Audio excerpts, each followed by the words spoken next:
Olá, minha gente, tudo bem? Mais um tema, mais uma possibilidade de nós refletirmos sobre coisas da nossa vida, nos beneficiarmos com a compreensão dos nossos movimentos e podermos melhorar, podermos facilitar as coisas para nós. Não é melhor assim?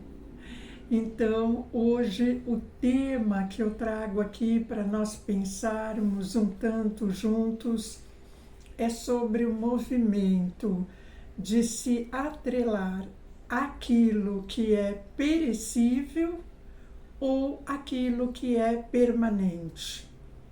O que você está permitindo viver como verdade?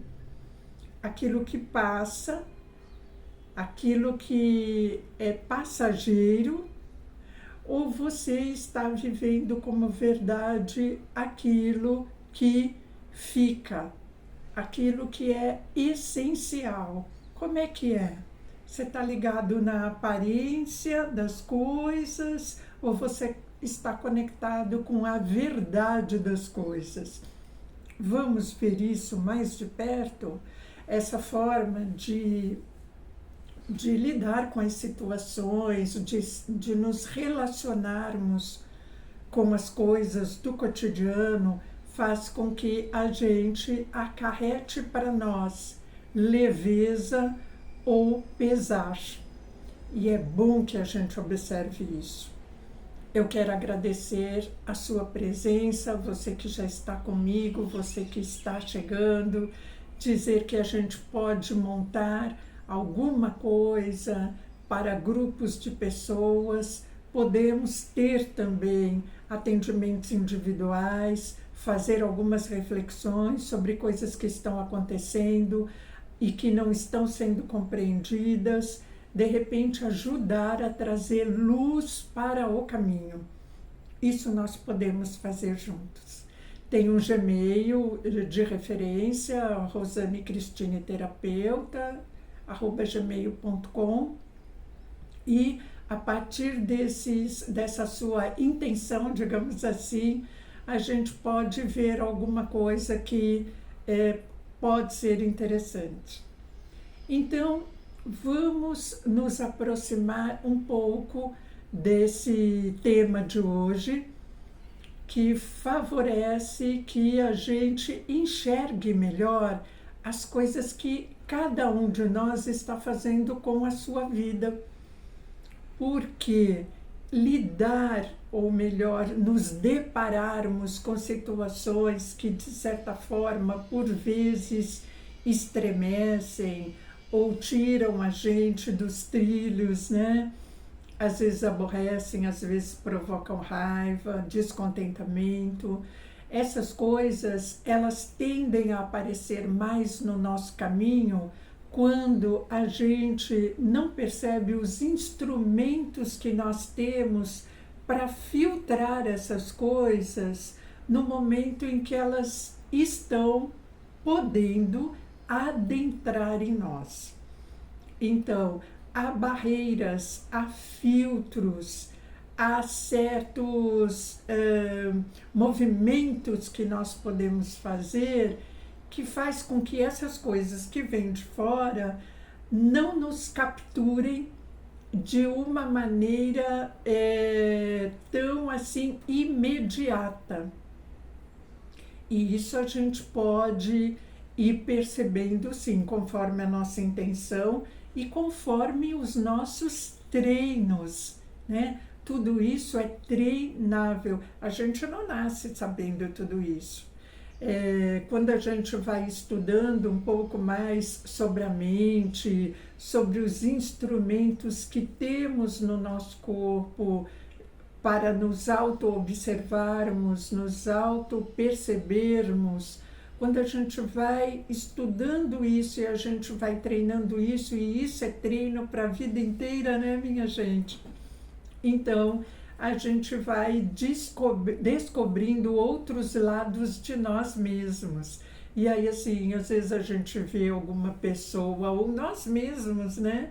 a gente, num momento de introspecção, de avaliação mais interior, a gente começa a perceber, nossa, mas será que eu fiz isso? Mas eu pensava de tal forma naquela época.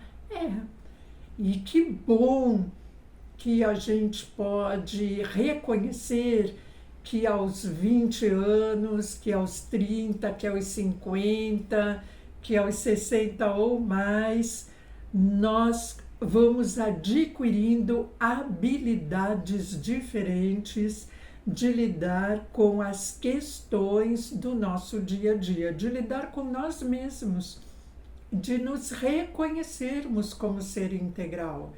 Que bom que a gente vai percebendo isso, vai percebendo que não é só teoria, vai percebendo que não é alguma coisa que é dita por dizer. A gente vai se aproximando dessas questões na prática, a gente vai praticando isso, que legal, né? Então, quando eu trago esse tema do se atrelar àquilo que é passageiro como verdade absoluta, dando um valor primordial a algo que é absolutamente sazonal, que é absolutamente inconstante. Quando a gente não reconhece isso, né, e a gente não reconhece também nossas emoções, nossos sentimentos, nossas fragilidades, a gente dá um peso significante a algo que é insignificante. E o que é na nossa vida que é significante e o que é insignificante?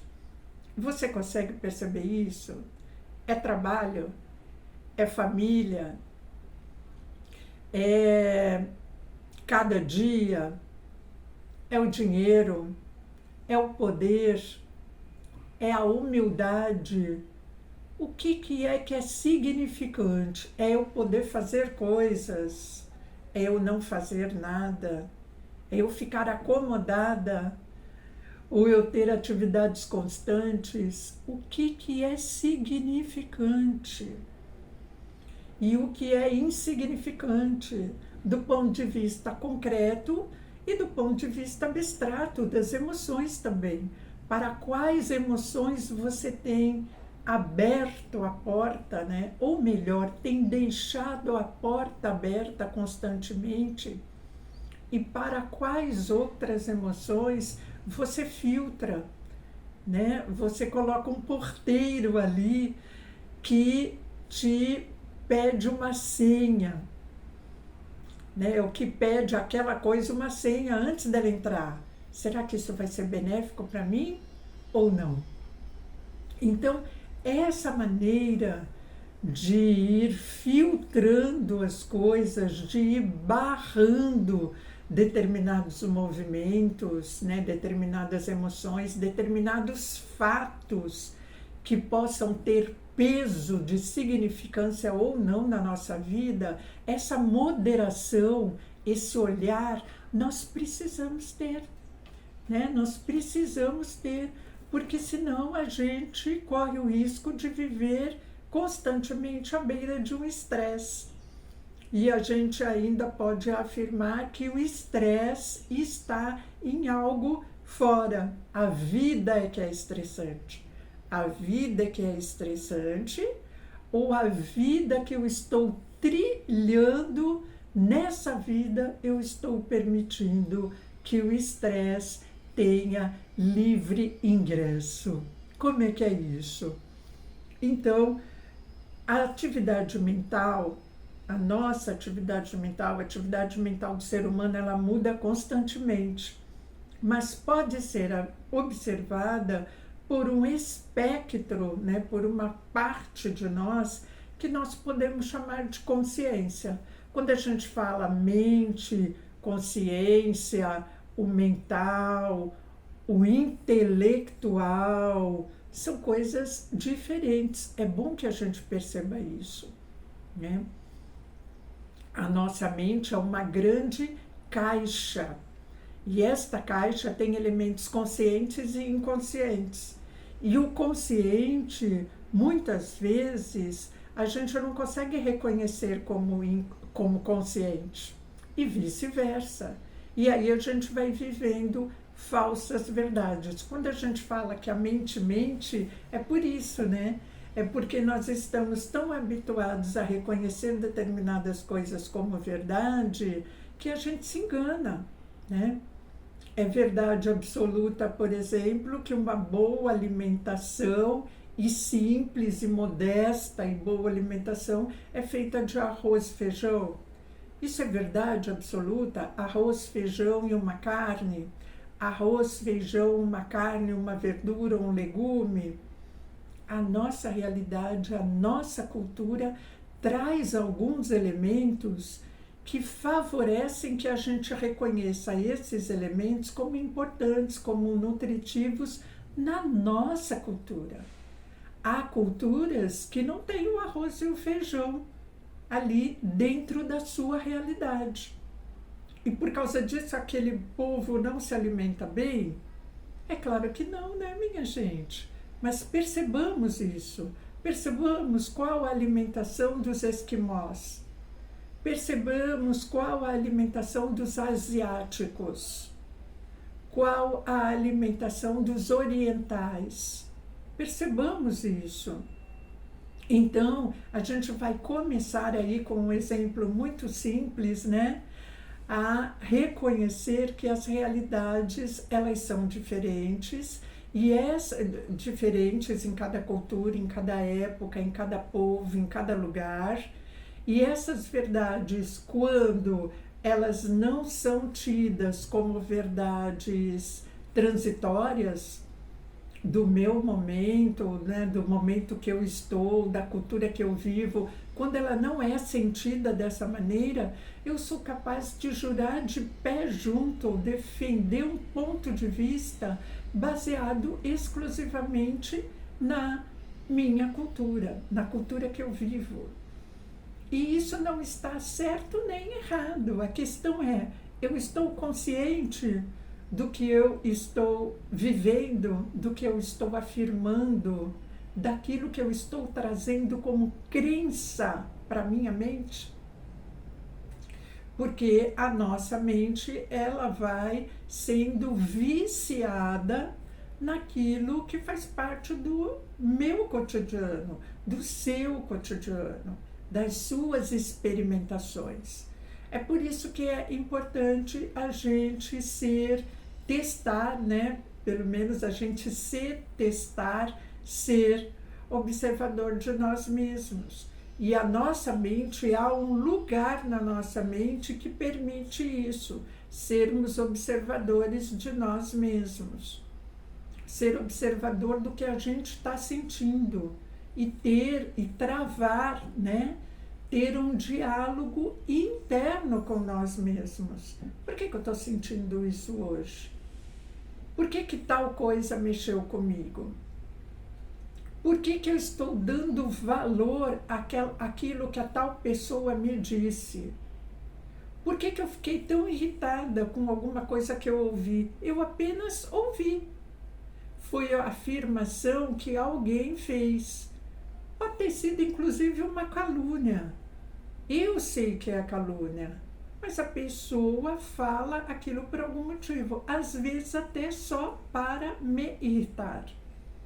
E eu entro nisso tranquilamente, eu permito que esse objetivo, que nem é meu, é da outra pessoa, eu permito que seja atingido?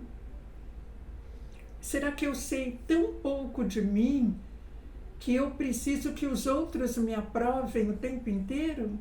E se os outros falam algo sobre mim, alguma coisa da qual eu não concorde, eu posso e devo, né, agir de maneira intempestiva? Né? Eu posso e devo me deixar ofender? Então, esses movimentos é muito importante que a gente perceba em nós, para nós irmos nos autoeducando e nos poupando de aborrecimentos, de sentimentos de raiva, de dor, que não precisam ser vividos, né? E a intensidade que eu dou para essas coisas fazem com que eu me sinta um pouco atingida ou muito atingida. Porque também tem isso, né? A intensidade que eu permito que aquela coisa chegue para mim. Não é a mesma intensidade o tempo inteiro para todas as pessoas. Então, olha que legal quando a gente vai fazendo essas observações sobre nós. Quanto mais desconectados nós estamos de modelos repetitivos, de crenças limitantes, de medo, de desconfiança, né, de desencorajamento, quanto mais a gente se atrela a essas coisas, né, a lógica concreta, se isso já aconteceu, isso vai repetir. Se isso já aconteceu, isso pode repetir. Se isso já aconteceu, será que vai acontecer de novo? Então, como que eu, né, crio o peso, a significância e a realidade daquilo que eu estou vivendo? Então, essa lógica concreta que às vezes faz com que eu seja pessimista ou que eu tenha comportamentos derrotistas, né? Essa objetividade extrema que me puxa para baixo, que faz com que eu desacredite que esse momento pode ser diferente de algo já vivido, faz com que a gente se distancie dos nossos mecanismos essenciais e faz com que nós fiquemos distantes da nossa essência, porque na nossa essência, dentro de nós, né, a gente consegue perceber algumas coisas como sendo algo benéfico ou não para nós. Além de perceber, a gente consegue buscar ajuda para nós. Além de buscar ajuda para nós, a gente consegue, em algum momento dessa história toda do desconforto, a gente consegue fazer alguns movimentos contrários àquilo que está perturbando, porque algo dentro de nós mostra isso. Algo dentro de nós pisca a luzinha vermelha, sabe? Só que conforme a gente vai ficando repetitivo nas coisas, a gente vai criando dificuldades para perceber a luzinha vermelha. E aí a gente vai entrando de gaiato no navio, achando que aquilo que a gente está fazendo, o que movimento que a gente está criando ali, né, a noção que nós estamos tendo, achando que ela é absolutamente única e verdadeira. Então, é bom que a gente vá aprendendo de alguma maneira a ser observador daquilo que está acontecendo com nós, daquilo que a gente está criando como verdade sobre determinada pessoa, sobre determinada situação, sobre determinada escolha que a gente precisa fazer ou que nós já fizemos. Então, importante atentarmos a isso, importante ter humildade de perceber que nós erramos e podemos aprender com o nosso erro. O nosso erro, ele pode ser o início de um acerto, né? Mas a gente precisa ser humilde para perceber isso para nós mesmos. Não é nada que a gente precise divulgar nem falar para ninguém, mas a gente vai aprendendo a perceber nos nossos movimentos, né? Um diálogo interno. A gente vai aprendendo a fazer diálogos internos, né? E se sentindo bem com isso. Então, segundo estudos da neurociência, né, segundo um autor que nós temos, que é o Gerson Dagel, num dos livros que ele fala sobre os movimentos do corpo, sobre o yoga, ele cita um neurologista português que é Antônio Damasio, e ele diz que esse neurologista, né, que se aprofundou em estudos e teorizações sobre a consciência, diz que a consciência é uma parte da mente que está relacionada à manifestação do self.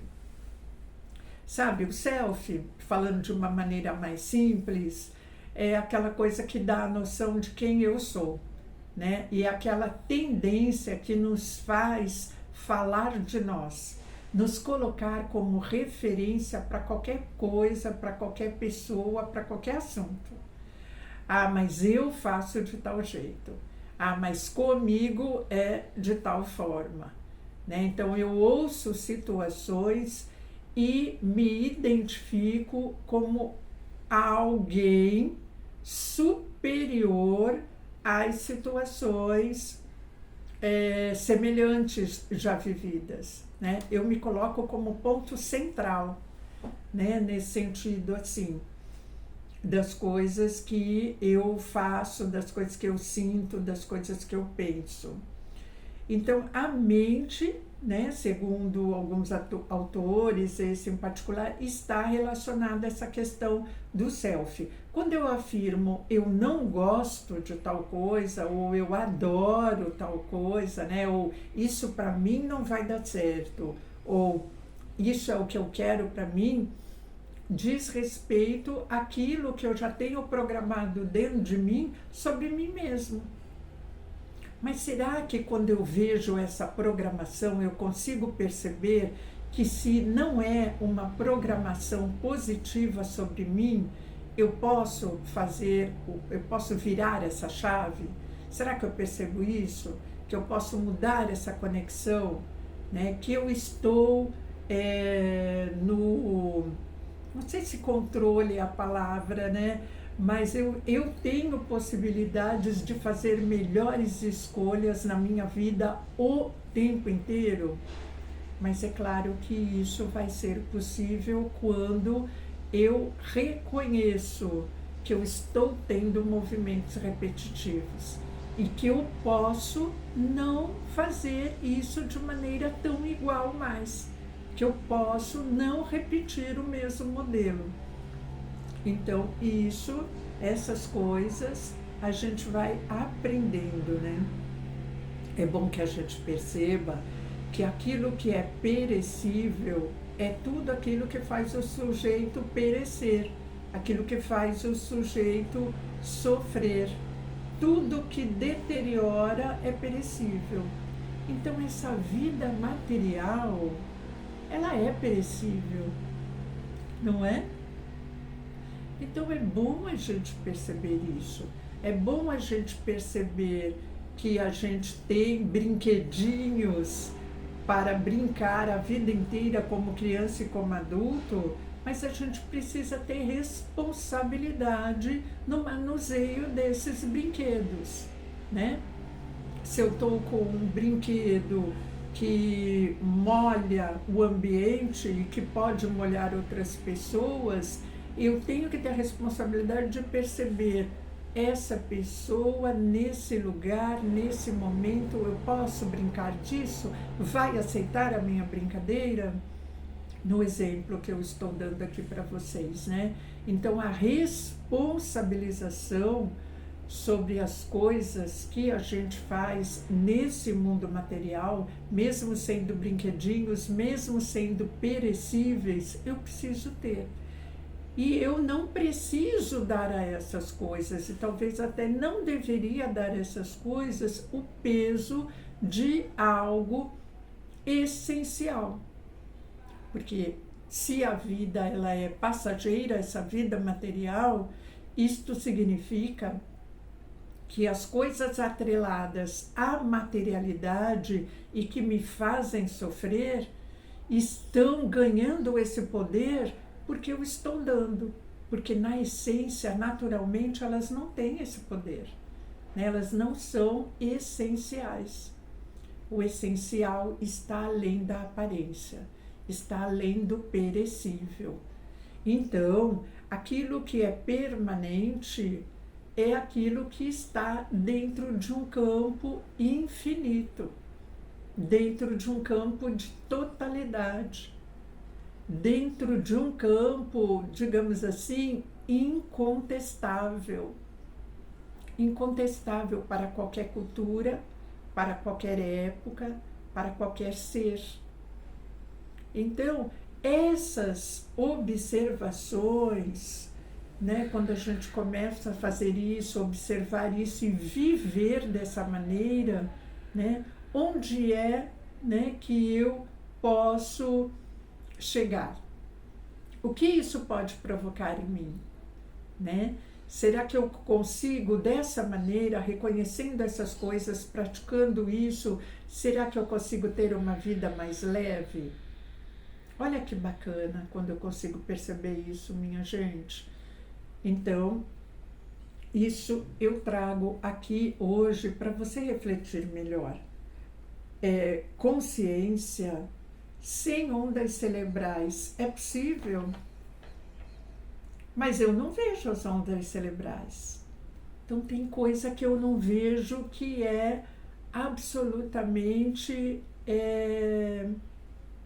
significante. E eu não vejo as ondas do rádio, mas ele funciona. Eu não vejo o movimento de conexão da internet com o mundo. Eu não vejo isso, mas algo está acontecendo, porque o aparelho está ligado. Então, olha, gente, quantas coisas no nosso cotidiano, né, que precisa que a gente dê o aval para existir.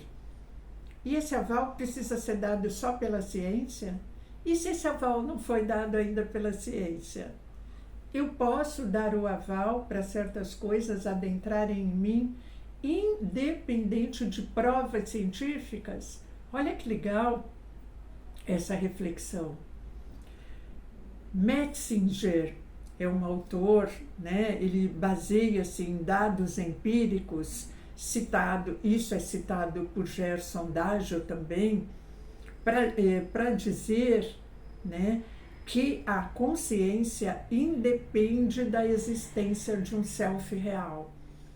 Então, tem estudos e tem autores que dizem que a consciência independe da consciência sobre a existência das coisas, né? A consciência independe da existência de um self real, da minha compreensão concreta sobre tal coisa, sobre tal sentimento, sobre tal problema, sobre tal pessoa, sobre a emoção de raiva que eu produzo em mim. Então, independente das opiniões, né, de estudos, que é bom a gente saber que existem, né, mas independente disso, o que é que está agora, né, e a todo momento presente em mim? Quais são as minhas válvulas propulsoras de felicidade? Quais são as minhas válvulas propulsoras de sofrimento e infelicidade? Por exemplo, eu reconheço isso em mim. Elas não estão no campo visível, mas eu consigo reconhecer. Você consegue reconhecer, né? Você consegue travar, impedir que determinadas coisas se manifestem de uma maneira intensa, quando isso vai provocar agonia e sofrimento? Você consegue ampliar o foco de observação sobre você mesmo, sobre as situações que você vive no cotidiano? Olha que bacana a gente perceber isso. Então, a saúde mental, ela está diretamente associada à saúde orgânica, né? A minha saúde mental, ela está vinculada ao meu bem-estar, às minhas intenções, à minha forma de respirar, ao tipo de vida que eu tenho, a eu poder dar atenção a determinadas coisas além da sobrevivência, né, da simples sobrevivência que já me exige algo. Então, o comprometimento da saúde física, ele leva ao comprometimento da saúde mental e vice-versa. Então, cuidar da mente, cuidar do corpo, cuidar das emoções, tudo isso vai fazendo com que eu experimente formas de responsabilização, de respeito com a vida. O que você tem feito para preservar sua saúde física e mental? Será que esta questão é fundamental e realmente importante ou ela está no espectro de irrelevante na sua vida? A autoobservação é algo relevante ou irrelevante? A autoobservação, ela pode ser permanente. Ou será que ela, para você, tem sido transitória? De vez em quando eu faço isso. Às vezes eu me importo com isso, às vezes não. Ou ainda, eu nem sei do que está sendo falado. Nem imagino o que seja isso. Eu só acredito naquilo que eu vejo com meus olhos físicos, que eu ouço, que eu saboreio. É nisso que eu acredito. Nas coisas que estão no campo do invisível, eu não acredito. Eu não acredito, mas eu estou diante da internet. Como é isso? Então, que essas observações elas possam ser feitas. É possível mudar o que provoca transtorno quando esse transtorno ele é identificado como transtorno. É identificado de onde vem, que formato tem, que intensidade tem. Tudo isso eu consigo decodificar, se eu quiser, se eu estiver atenta a isso. O que eu não identifico, eu não reconheço como saudável ou doentio. E se eu não reconheço, eu deixo estar. Então, minha gente, eu vou finalizando esse vídeo deixando você perceber os mecanismos teus que você vem utilizando e os mecanismos teus que ainda precisam ser reconhecidos por você para ampliar a forma mais agradável, mais ponderada, mais ligada ao espectro da felicidade, da satisfação. Você poder se atrelar a essas formas para ter um transcurso mais significante nas coisas que você vem realizando, porque você já vem fazendo realizações, certamente. Observe isso e perceba as melhorias que você pode fazer nessas observações. Isso é uma possibilidade de exercitar o autoconhecimento e a autocura. Então, que você possa reconhecer esses movimentos, os movimentos de escuta, para o que você dá, os movimentos de visão, para onde você olha, o que você se propõe a escutar, o que você se propõe a falar, que ambientes você se propõe se atrelar. E perceba, então, dessa maneira, com essas observações, aquilo que de repente pede adequação, pede melhoria e evolução. E eu fico por aqui, agradecendo a tua presença, a possibilidade que você me dá de trazer coisas aqui para nós adquirirmos um melhor bem viver, a ampliação da nossa consciência. E a semana que vem a gente se encontra novamente com um novo tema. Grande beijo.